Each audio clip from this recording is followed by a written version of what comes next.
Hello friends, welcome to Sweety Foodie channel. இன்றைக்கி நம்ம சேனலில் கறி குழம்பே மிஞ்சிற அளவுக்கு ஒரு குருமா ரெசிபி எப்படி பண்ணலாம் தான் பார்க்க போகிறோம். அதுக்கு முன்னாடி இப்போ தான் நீங்கள் ஃபஸ்ட் டைம் நம்ம சேனலில் பார்க்குறீங்கன்னா ப்ளீஸ் சப்ஸ்கிரைப் பண்ணிக்கோங்க. அப்போ தான் நான் போடுற வீடியோஸ் கண்டினியூட்டியாக உங்களுக்கு வந்துகிட்டே இருக்கும். வாங்க வீடியோக்குள்ளே போகலாம். இப்போ ஒரு பேன் எடுத்துக்கலாம். அதில் 3 டேபிள் ஸ்பூன் ஆயில் விட்டுக்கலாம்.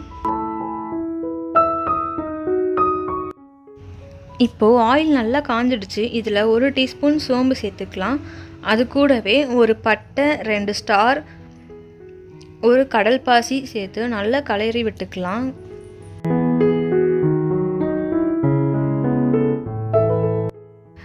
இப்போது இது கூடவே 2 ஆனியன் கட் பண்ணி வச்சுருக்கேன், அதையும் சேர்த்துக்கிறேன். ஆனியன் அந்த கண்ணாடி பதம் வர அளவுக்கு நல்லா வதக்கி விட்டுக்கலாம். இப்போது ஆனியன் நல்லா வதங்கிருச்சு. இதில் இஞ்சி பூண்டு பேஸ்ட்டு 2 டீஸ்பூன் சேர்த்துக்கிறேன். சேர்த்துட்டு நல்லா கிளறி விட்டுருக்கலாம். இஞ்சி பூண்டு பேஸ்ட்டு பச்சை வாசனைலாம் நல்லா போயிடுச்சு. இப்போது இதில் 2 தக்காளி கட் பண்ணி வச்சுருக்கேன், அதையும் ஆட் பண்ணிவிட்டு நல்லா வதக்கி விட்டுக்கோங்க. இப்போது இதில் 1 டீஸ்பூன் நான் மஞ்சத்தூள் ஆட் பண்ணிக்கிறேன்.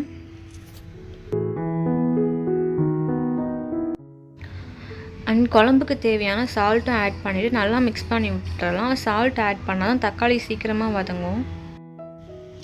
இப்போது தக்காளி வெங்காயம்லாம் நல்லா வதங்கிடுச்சு. இதில் நான் 2 உருளைக்கிழங்கு, 100 grams beans, 100 grams carrot add பண்ணியிருக்கேன்.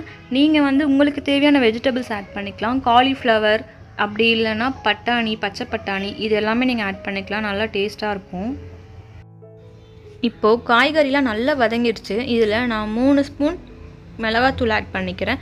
நீங்கள் உங்கள் காரத்துக்கு ஏற்ற மாதிரி ஆட் பண்ணிக்கோங்க. இதை நல்லா கிளறி விட்டுறலாம்.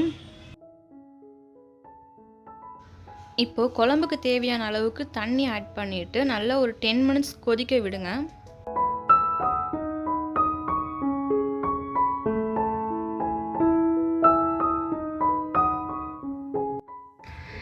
இப்போது குழம்பு நல்லா கொதிக்குது. இதில் தேங்காய் பால் ஆட் பண்ணிக்கோங்க. தேங்காய் பால் கூடயே அந்த சோம்பு ஆட் பண்ணிவிட்டு நல்லா அரைச்சி எடுத்துக்கோங்க. ஒரு நல்லா வாசனையாக இருக்கும். ஒரு 10 மினிட்ஸ் இப்படியே கொதிக்க வைங்க, நல்லா கிரேவியாக வரணும். இப்போது எண்ணெய்லாம் பிரிஞ்சு கிரேவி சூப்பராக ரெடி ஆகிடுச்சு. நல்லா திக் கன்சிஸ்டன்சியில் வந்திருக்கு. இந்த குருமாவை நீங்கள் சப்பாத்தி கூடயும், சாப்பாடு கூடயும், இட்லி தோசை கூடயும் வச்சு சாப்பிட்லாம். ரொம்ப சூப்பராக இருக்கும். இதை கண்டிப்பாக நீங்கள் வீட்டில் ட்ரை பண்ணி பாருங்கள்.